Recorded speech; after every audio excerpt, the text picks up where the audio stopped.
फंस रहा पेच।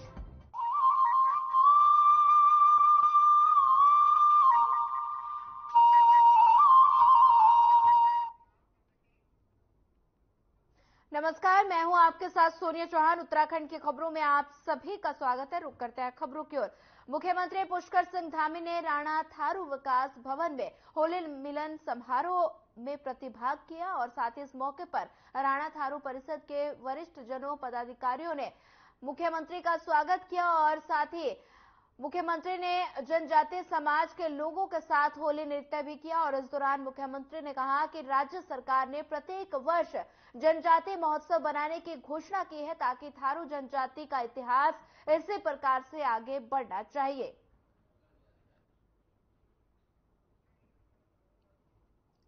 बता दें कि होली मिलन समारोह का आयोजन किया गया जिसमें सीएम पुष्कर सिंह धामी ने शिरकत की।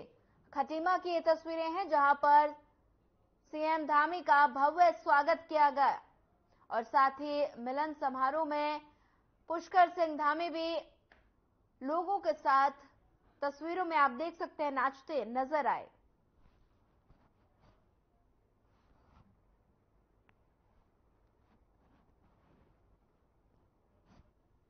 बता दें कि होली मिलन समारोह का आयोजन किया गया जहां पर सीएम धामी का भव्य स्वागत हुआ। खटीमा की ये तस्वीरें हैं जहां पर बता दें कि होली मिलन समारोह का आयोजन सीएम पुष्कर सिंह धामी ने मिलन समारोह में शिरकत की है।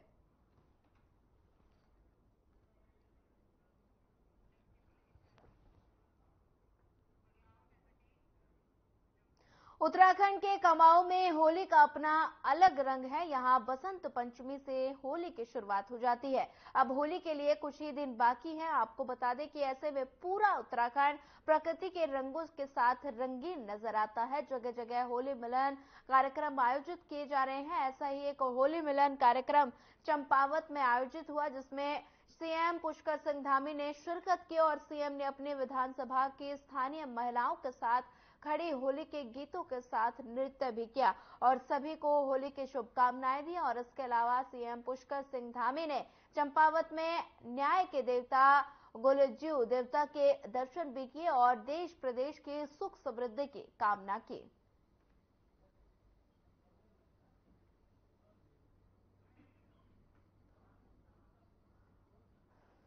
चंपावत की तस्वीरें हैं जहां पर होली मिलन समारोह कार्यक्रम का आयोजन हुआ जिसमें सीएम पुष्कर सिंह धामी ने शिरकत की और साथ ही बता दें कि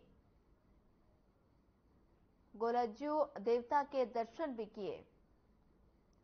होली मिलन कार्यक्रम का आयोजन चंपावत की ये तस्वीरें हैं जहां पर सीएम धामी ने शिरकत की है। गोलज्यू देवता के भी दर्शन किए हैं।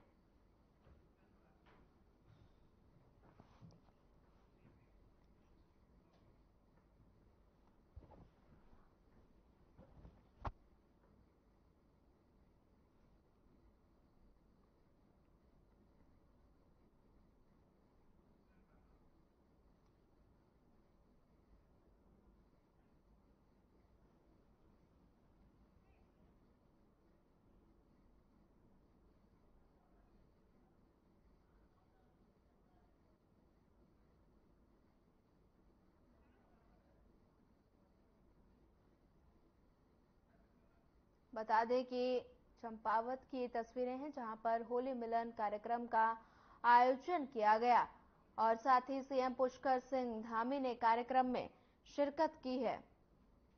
गोलज्जू देवता के भी दर्शन किए हैं और चंपावत की ये तस्वीरें हैं जहां पर होली मिलन कार्यक्रम का आयोजन किया गया। गढ़वाल संसदीय सीट से बीजेपी प्रत्याशी अनिल बनूली ने दोपहर को पिंडर घाटी में समर्थकों के साथ रोड शो किया और इस दौरान सैकड़ों पार्टी कार्यकर्ताओं ने उनका स्वागत अभिनंदन किया। वहीं बीजेपी प्रत्याशी अनिल बनूली ने जनता को संबोधित करते हुए कहा कि मैं आपका प्रतिनिधि बनकर आपकी अपेक्षाओं पर हर समय खरा उतरूंगा। और उन्होंने कहा कि पीएम मोदी के नेतृत्व में देश आज तरक्की कर विश्व में एक नई पहचान बना रहा है और उन्हीं के दिशा निर्देश में देश के हर क्षेत्र का विकास हो रहा है। वहीं अनिल बनूली ने कहा कि पौड़ी गढ़वाल संसदीय क्षेत्र से आपका आशीर्वाद प्राप्त हुआ तो मैं आपकी सेवा करने में तत्पर रहूंगा। और नारायणबगड़ में प्रखाल तिहारे पर कार्यकर्ताओं को संबोधित करने के बाद पिंडर घाटी से उनका जनसंपर्क काफिला कर्णप्रयाग की ओर रवाना हुआ।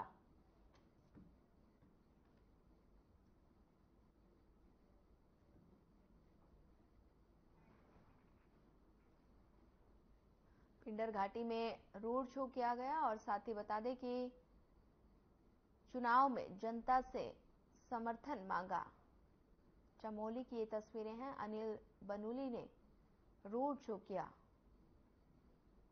पिंडर घाटी में रोड शो किया गया है, चुनाव में जनता से मांगा समर्थन।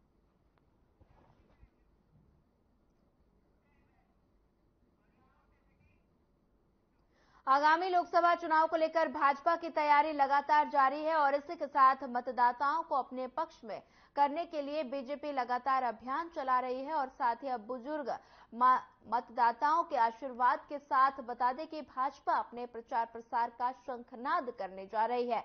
भाजपा प्रदेश महामंत्री आदित्य कोठारी ने कहा कि प्रधानमंत्री नरेंद्र मोदी और मुख्यमंत्री पुष्कर सिंह धामी के नेतृत्व में प्रदेश का चौमुखी विकास हो रहा है। केंद्र और राज्य सरकार द्वारा चलाई जा रही योजनाओं का लाभ आम जनता के साथ साथ बुजुर्ग मतदाताओं को भी मिल रहा है और ऐसे में आगामी लोकसभा चुनाव में भाजपा अपने महाजनसंपर्क अभियान की शुरुआत बुजुर्ग मतदाताओं के आशीर्वाद के साथ शुरू करेगी।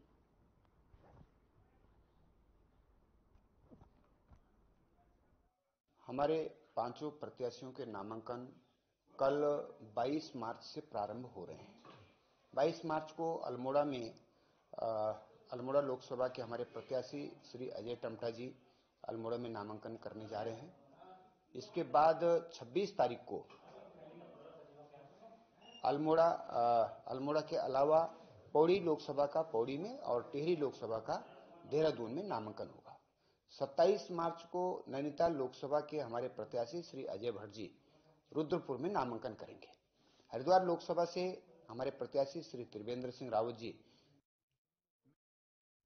कांग्रेस में हरिद्वार और नैनीताल सीट पर प्रत्याशियों का पेंच फंसा हुआ है। केंद्रीय चुनाव समिति की बैठक में प्रदेश की हरिद्वार और नैनीताल सीट पर प्रत्याशी घोषित होने की संभावना जताई जा रही है और प्रदेश प्रभारी शैलजा कुमारी ने भी प्रदेश के शीर्ष नेताओं के साथ बैठक की, लेकिन अभी प्रत्याशियों पर फैसला अटका हुआ है। वहीं कांग्रेस प्रदेश अध्यक्ष करण मारा ने कहा कि 1 से 2 दिनों में दोनों लोकसभा सीट पर प्रत्याशियों का चयन हो जाएगा।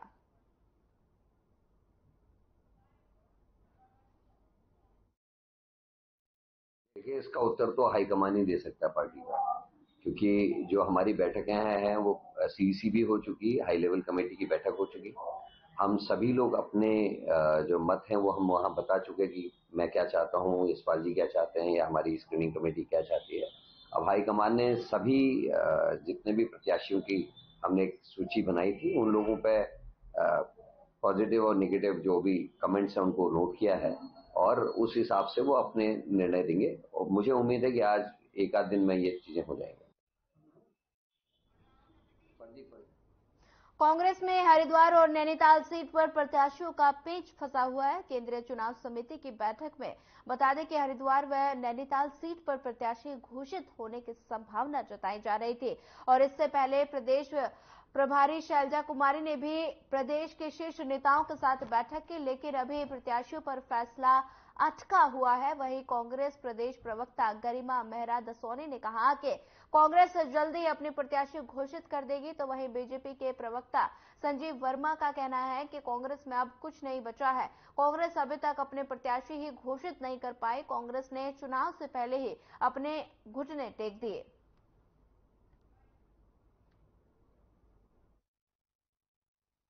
देखिए, कांग्रेस के पास बोलने को कुछ नहीं। जैसे मैंने कहा, कांग्रेस को ढूंढे से अपने उम्मीदवार नहीं मिल पा रहे हैं और कांग्रेस को पहले से पता है कि चाहे किसी को भी खड़ा करें हश्र वही होने वाला है। आज भारतीय जनता पार्टी का जिस तरह से डंका बज रहा है, उत्तराखंड में क्या पूरे देश भर में एक बहस का मुद्दा ये बन गया है कि भारतीय जनता पार्टी ने जो अपना 400 पार का लक्ष्य रखा है, क्या भारतीय जनता पार्टी 380, 390, 400 तक रहेगी या उस लक्ष्य को पार करके 430, 440 तक पहुंचेगी? देखिए, टिकट मांगना किसी का भी अधिकार है और कोई भी टिकट कहीं से भी मांग सकता है। पार्टी को निर्णय लेना है, अंतिम निर्णय वहीं से होना है। और भारतीय जनता पार्टी ये निर्णय नहीं लेगी कि कांग्रेस पार्टी के प्रत्याशी नामांकन कब करेंगे। देखिए, नामांकन की तारीख हमें चुनाव आयोग ने दी है और वो अंतिम तारीख है 27 मार्च। और 27 मार्च से पहले आपको कांग्रेस के सभी प्रत्याशी नामांकन करते हुए दिखेंगे। हमारे 3 प्रत्याशी जो घोषित हो चुके हैं वो चुनावी रण में कूद चुके हैं और आपने देखा कि एक तरफा बिगुल बज रहा है कांग्रेस पार्टी का। और जो भूल भारतीय जनता पार्टी ने की, 3 प्रत्याशी आनंद फानंद में उतार दिए, यानी कि 3 पुराने प्रत्याशियों को, पुराने सांसदों को रिपीट कर दिया। लेकिन जब उन्होंने हमारे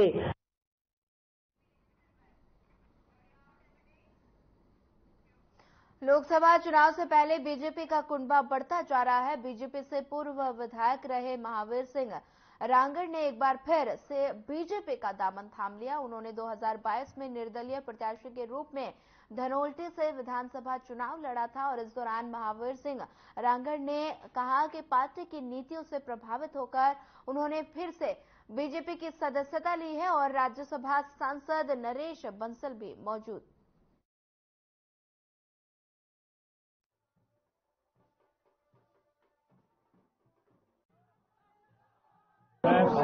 मैं पहले भी भारतीय जनता पार्टी में रहा हूँ, वर्षों संघ विचार से जुड़ा हुआ हूँ और निश्चित रूप उन परिस्थिति के कारण पार्टी से बाहर होना पड़ा। आज पूरा देश ही, पूरा विश्व भगवामय हो चुका है और आदरणीय मोदी जी के नेतृत्व में, प्रदेश सरकार के नेतृत्व में जिस प्रकार का वातावरण, एक सुनामी देश के अंदर चल रही है, 400+ के नारा के साथ सब लोग काम करना चाह रहे हैं। बहुत बहुत धन्यवाद आप सब लोग, तमाम साथी यहाँ पे उपस्थित, धन्यवाद। आपके साथ कई लोग चले गए थे, क्या वो सारे लोग आज वापस पार्टी में हैं? मुझे ऐसा लगता है कि अभी क्योंकि सूचना का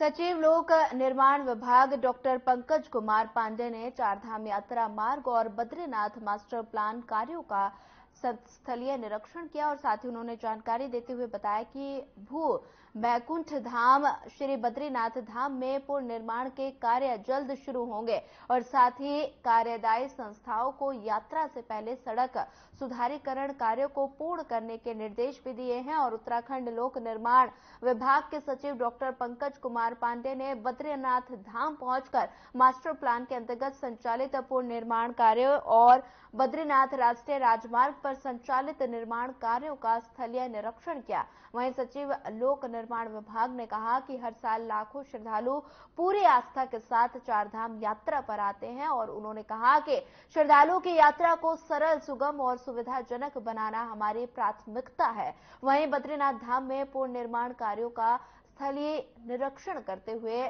सचिव ने कार्यदायी संस्थाओं को निर्देशित किया कि निर्माण कार्यों को शीघ्र शुरू कराया जाए।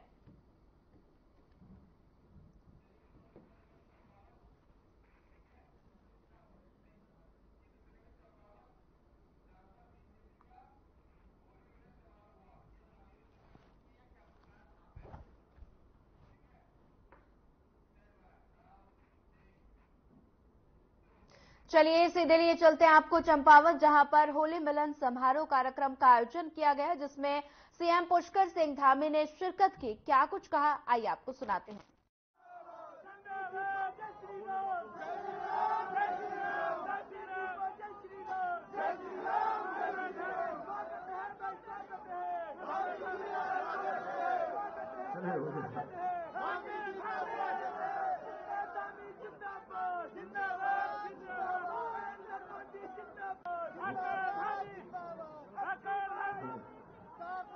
होली मिलन समारोह, जिसमें हमारे पूरे जनपद के सभी स्थानों से आए हुए हमारे सभी होलियार, हमारे बड़े बुजुर्ग, माताएं, बहनें, सभी मेरे नौजवान साथियों, हमारे पत्रकार मित्रों, छायाकार बंधुओं, मंच पर आसीन भारतीय जनता पार्टी के जिलाध्यक्ष भाई निर्मल मेहरा जी, हमारे प्रदेश की मंत्री हमारी दीदी हेमा जोशी जी, श्री शंकर पांडे जी, प्रकाश तिवारी जी, मोहित पाठक जी, दीपक मेहरा जी, हमारे जो राज्य मंत्री उत्तराखंड शासन सुनील पुनेठा जी, मुकेश कलखुड़िया जी, पूरन मेहरा जी, दीपक रजवार जी, श्याम नारायण पांडे जी, जिला पंचायत के अध्यक्ष बहन ज्योति राय जी, ब्लॉक प्रमुख रेखा देवी जी, विनता फरत्याल जी, सुमन लता आर्य जी, श्रीमती नेहा ढेर जी, त्रिलोक गिरी जी, सतीश पांडे जी, दीपक पाठक जी, पार्वती जोशी जी, विजय वर्मा जी, कुबेर जी, सीमानंद जी, गोविंद वर्मा जी एवं मंच पर आसीन हमारे सभी पदाधिकारीगण, सभी जनप्रतिनिधिगण, सभी होली कमेटी के अध्यक्ष, जिनके तत्वाधान में आज बहुत ही शानदार होली का यहां पर आयोजन किया गया है। हमारे बूथ के अध्यक्ष, सभी हमारे पदाधिकारीगण, समस्त मोर्चों के अध्यक्ष, पदाधिकारी, सभी देवतुल्य कार्यकर्ता भाइयों एवं बहनों, मैं आज होली के इस शुभ अवसर पर आप सबको अपनी ओर से बहुत बधाई देता हूं, बहुत शुभकामनाएं देता हूं कि आप सबके बीच में आकर मैं अभिभूत हूं। इतना शानदार कार्यक्रम, इतना शानदार होली का गायन हमारी बहनों ने किया, हमारे बड़े बुजुर्गों ने किया, साथियों ने किया। मैं उन सबको भी बहुत बधाई देता हूं। हम सब जानते हैं कि आज ये काली कुमाऊं का जो होली है वो अपने आप में बहुत ही प्रसिद्ध होली के नाम से, प्रसिद्ध होली जो खड़ी होली के नाम से पूरे भारत के अंदर प्रसिद्ध है। और ये हमारी संस्कृति है जो हमको हमारे बुजुर्गों से मिली है, हमारे पितरों से मिली है, हमारी जो पहले की हमारी पीढ़ी है, जिन्होंने हम सबको जन्मने का काम किया है, हम सबको दुनिया दिखाने का काम किया है, उनकी विरासत है। इस विरासत को बहुत संभालकर, सजोकर इसका संवर्धन भी करना है, इसका विकास भी करना है। और जो हमारी नई पीढ़ी है, आने वाली नई पीढ़ी, वो इसके महत्व को, इसकी हमारी संस्कृति को भली भांति समझे, ये हम सबका प्रयास होना चाहिए। और मुझे बहुत खुशी होती है, पिछले वर्ष मैं लोहाघाट भी आना चाहता था, चंपावत भी होली के कार्यक्रम में यहां तो आया, लेकिन वहां पर नहीं जा पाया।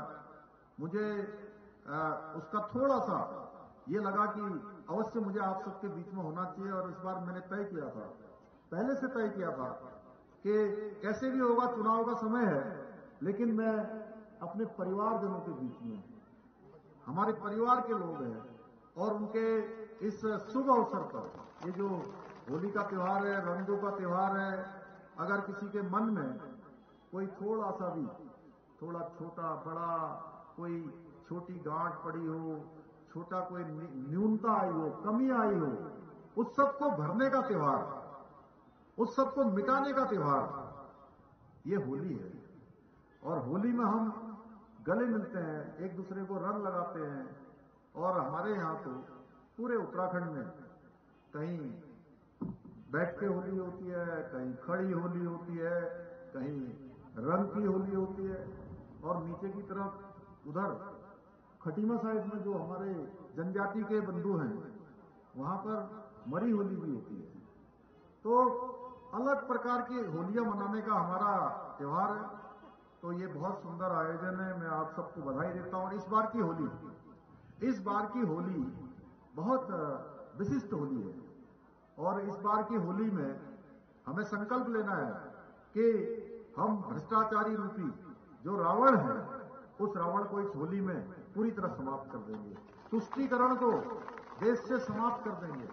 देश के अंदर समानता लाने के लिए, देश के अंदर विकसित भारत बनाने के लिए जो हमारे प्रधानमंत्री मोदी जी के नेतृत्व में आज रात दिन परिश्रम किया जा रहा है, अपने को अपनी तपस्या जो कर रहे हैं, भारत को विश्व गुरु बनाने के लिए, भारत को दुनिया का सिरमौर बनाने के लिए, भारत अग्रणी देश बने, दुनिया का नेतृत्व करे, ऐसा भारत बनाने का काम हमारे प्रधानमंत्री मोदी जी के नेतृत्व में हो रहा है।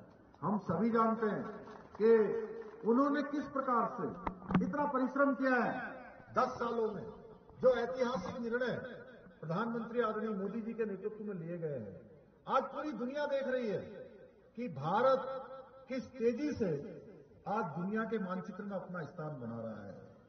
आज दुनिया के अंदर कोई घटना होती है तो लोग भारत के रुख का इंतजार करते हैं कि भारत का रुख क्या होने वाला है, उससे दुनिया का रुख आगे बढ़ता है। ऐसा भारत बनाने का काम मोदी जी के नेतृत्व में हो रहा है। मैं भी बीच में, आप सबको पता है, देहरादून में हमने पूरे दुनिया के लोगों को आमंत्रित करने के लिए हमने इन्वेस्टर ग्लोबल समिट का आयोजन किया और उस इन्वेस्टर ग्लोबल समिट के कार्यक्रमों के कारण से, लोगों को आमंत्रित करने के कारण से उत्तराखंड पूरी दुनिया में जाए, उत्तराखंड की विशेषता क्या है, उत्तराखंड क्यों आना चाहिए, उत्तराखंड में आप क्या क्या कर सकते हैं। जब मैं ये बताने के लिए मैं इंग्लैंड गया, लंदन गया, बर्मिंघम में गया, मैं आबू धाबी और दुबई गया, तो मैं सच बताऊं, एक भारतीय होने के नाते जिस प्रकार हमारे देश की प्रशंसा कर रहे थे, जिस प्रकार से जो G20 का आयोजन हमारे देश के अंदर हुआ, हमारे प्रधानमंत्री मोदी जी के नेतृत्व में हुआ, उसकी सर्वत्र प्रशंसा हो रही थी और कह रहे थे कि मोदी जी के नेतृत्व में आज भारत तेजी से आगे बढ़ रहा है। और ऐसे देश के लोग कर रहे थे जिन्होंने वर्षों वर्षों तक हमारे ऊपर शासन किया है, हमारे यहाँ जिन्होंने अनेकों वर्षों तक यहां देश को चलाने का काम किया, वो लोग भी आज भारत की प्रशंसा कर रहे हैं। तो भाइयों बहनों, मुझे भी एक देवभूमि उत्तराखंड के आप सबके बीच में से जो सौभाग्य मिला वहां जाने का, माननीय प्रधानमंत्री जी के बारे में प्रशंसा, भारत के बारे में प्रशंसा सुनना वास्तव में बहुत गौरव के क्षण थे कि जो लोग हमारी बात सुनते भी नहीं थे। एक समय ऐसा भी था 2014 से पहले कि इस देश के अंदर जो सरकार थी, उस सरकार ने भारत को हर क्षेत्र में पीछे धकेलने का काम कर दिया था। हमारी पहचान विश्व में ऐसी बन गई थी दुनिया के अंदर कि हम पीछे रहते हैं, हम दबे हुए रहते हैं, हम अपने हितों की बात भी नहीं करते हैं। दब्बू भारत, पिछलग्गू भारत, उस दब्बू भारत, पिछलग्गू भारत से आज भारत को दुनिया का सिरमौर बनाने का काम हमारे प्रधानमंत्री मोदी जी के नेतृत्व में हो रहा है। हम सब ने देखा किस प्रकार से आज कश्मीर के अंदर, हम उत्तराखंड राज्य के रहने वाले हैं, यहां से प्रत्येक परिवार से कोई सेना में है, कोई अर्धसैनिक बलों में है, कोई न कोई कहीं न कहीं अपनी सेवाएं देश की सीमाओं की रक्षा के लिए दे रहा है। कश्मीर के अंदर हमने देखा किस प्रकार उत्तराखंड के अनेक जवान भारत मां को अपना बलिदान देकर भारत की रक्षा के लिए अपने घर उनका पार्थिव शरीर पहुंचता था। उस कश्मीर का पूर्ण रूप से विलय करके भारत का अभिन्न अंग बनाकर एक देश के अंदर दो प्रकार की व्यवस्थाएं नहीं चलेगा, ये देश का संकल्प था। उस संकल्प को भी पूरा करने का काम एक देश, एक विधान, एक देश। फिलहाल इस बुलेटिन में इतना ही। ज्यादा खबरों के लिए बने रहिए हमारे साथ। नमस्कार।